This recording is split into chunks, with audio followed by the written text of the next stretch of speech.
నమస్తే అందరికీ. ఇప్పుడు ఏపీ అయితే కొత్తగా కీలక నిర్ణయం అయితే తీసుకుంది కదా. మరేంటంటే ఏపీలో ఇకపై రేషన్ పంపిణీ డీలర్ల ప్రభుత్వం సూచనలేంటో ఇప్పుడు చూద్దామా.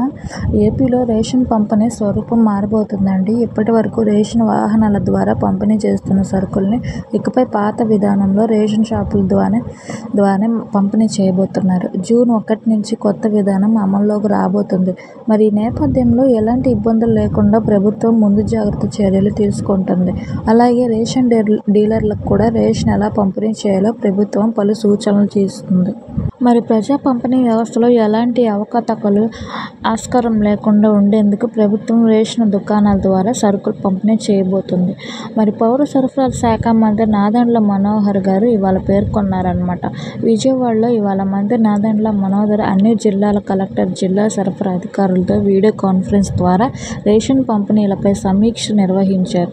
కూటమి ప్రభుత్వ నిర్ణయం మేరకు జూన్ 1 నుంచి డీలర్లు రేషన్ దుకాణాల ద్వారా నిత్యావసరాల పంపిణీకి సిద్ధం కావాలని ఆయన పిలుపునిచ్చారు. మరి అలాగే చంద్రబాబు గారు, పవన్ గారి ఆలోచనలకు అనుగుణంగా ప్రభుత్వానికి మంచి పేరు తెచ్చేలా రేషన్ డీలర్లు పనిచేయాలని మంత్రి గారు సూచించారు. అలాగే గతంలో కార్డుదారుల కుటుంబాలకు కుటుంబం పెద్దలా ఉన్న రేషన్ కార్డు డీలర్లు అదేవిధంగా ఇప్పుడు కూడా మనసు పెట్టి పనిచేసి కార్డుదారులకు గౌరవంగా సేవలు అందించనున్నారు. అలాగే రేషన్ దుకాణాల పరిసరాలు శుభ్రంగా ఉండేలా చూడటం, సరైన కొలతలతో సరుకులు పంపిణీ చేయడం, ధరలు, స్టాక్ బోర్డు మరియు పోస్టర్లు ఏర్పాటు చేయాలన్నారు. అలాగే ప్రతి రేషన్ డీలర్ వారికి కేటాయించిన ఈపాస్ మిషన్ బరువు, స్కేల్ మిషన్ పనితీరును పరిశీలించుకోవాలన్నారు. దివ్యాంగులు, 65 ఏళ్లు పైబడిన వృద్ధులకు ఇంటి వద్ద రేషన్ సరుకులు పంపిణీ చేయాలన్నారు.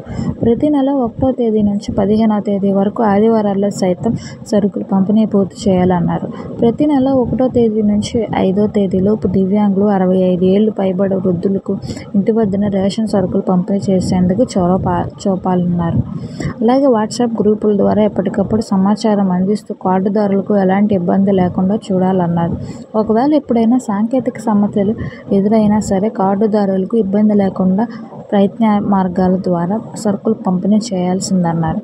అలాగే జరగాల్సిందేనని స్పష్టం చేశారు. సో ఈ పోస్ట్ వెయిటింగ్ మిషన్ రిపేర్లకు సంబంధించి సర్వీస్ క్యాంపులు ప్రతి జిల్లాకు ఏర్పాటు చేస్తామన్నారు.